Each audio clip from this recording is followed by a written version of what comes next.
It's funny that a main aspect of this movie is drifting, because that's what I found myself doing. Pacific Rim, one of this summer's big, huge action blockbusters. I went to see this tonight, and honestly, at points I liked it, and then for the most part I was just kind of bored watching this, because it just doesn't really grab your attention fully, and the pacing's a bit off. There isn't just that much of a story, even though I felt like they were trying to make this a bit more like this human story, but they kind of still failed at it. I could see the attempt, and it could have gone further, and the characters could have been more developed, but it kind of fell flat in that regard. And then there was the huge action, fighting, huge, big, stunning sequences, which I also saw in IMAX 3D. So those were really good, and they were entertaining, but then you see the same thing so many times that it starts to lose its appeal and lose its, that special feeling. The very first big action sequence, which actually happens before even the opening credits and the title shot, that was a really great sequence, and I really liked it, and I felt really drawn into the movie, and I thought it was just it was kind of disturbing and interesting and stunning to watch, and I liked that action sequence. But then once it, kind of kept happening throughout the whole movie, it just lost all of its charm. Basically, the plot of this movie is that it takes place, in the future, and there's these kind of sea alien things, these huge, giant, gross monsters that basically are going to kill all of humanity. And the way that society has dealt with this is they've created these robot kind of monsters called Jaegers, and basically it takes two pilots to conduct this thing, and their brains are kind of connected to each other and to the machine, and they go through their own memories, and that's called drifting. That's what I was talking about earlier.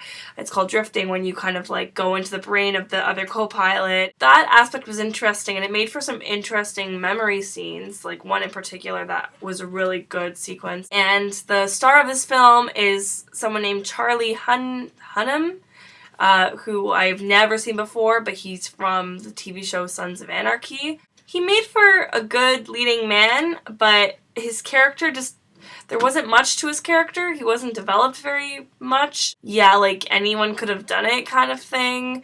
He's attractive. He kind of looks a lot like Heath Ledger / Brad Pitt. And he has charisma, whatever, but I just didn't feel anything that's special from him.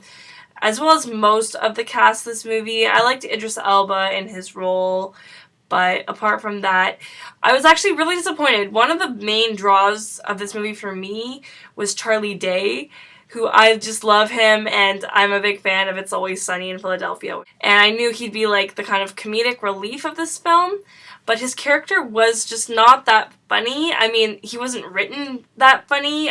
You could tell that he was supposed to be kind of in a way, but just not to the same extent, I guess, that I thought he might be, since he's just such a classically comedic actor.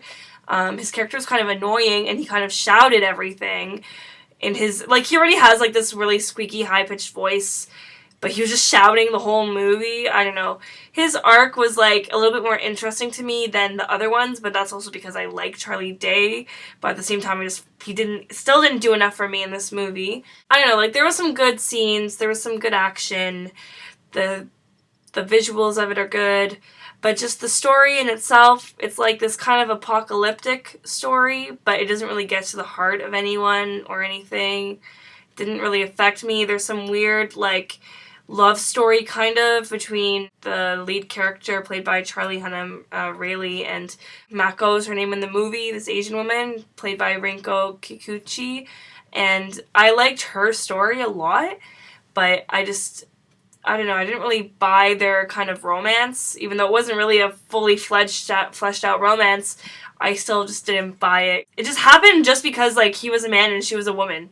Like, there was nothing more to the fact that they could be attracted to each other.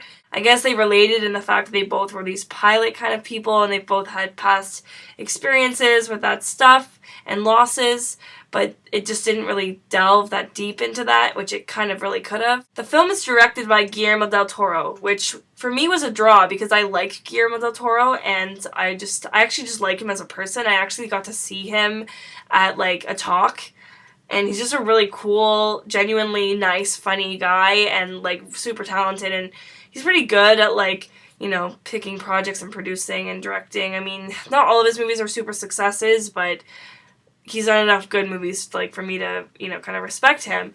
This kind of movie, it's hard to really critique the directing because there's just so much to it and it's not story focused, which is like what I would like from a movie. But yeah, not my favorite effort of yours, Guillermo del Toro. It's okay, like it's entertaining for the most part, but I was like drifting in and out, especially during these long sequences of the fighting between the monster and the alien, which all of the fights came out of nowhere. Like, there was no build up to the fact that there was going to be a battle. It just happened. It was like, at one point, they're just all talking in a room, and the next point, there's an alien and a robot fighting. Like, just out of nowhere. There was no anticipation for it, or no, like, you know, suspense for it. So, I don't know, it just, the pacing was off in that regard, and yeah, there just wasn't enough really suspense to it, which it could have had. Yeah, Pacific Rim, I'm giving it a C-. Alright, thank you for watching my review. I'm Adriana, my blog is Fresh from the Theater, and if you like what you see, please subscribe, and if you've seen the movie, I would love to discuss it with you. Feel free to hate on me or to agree with me. I love it either way. So yeah, thank you so much.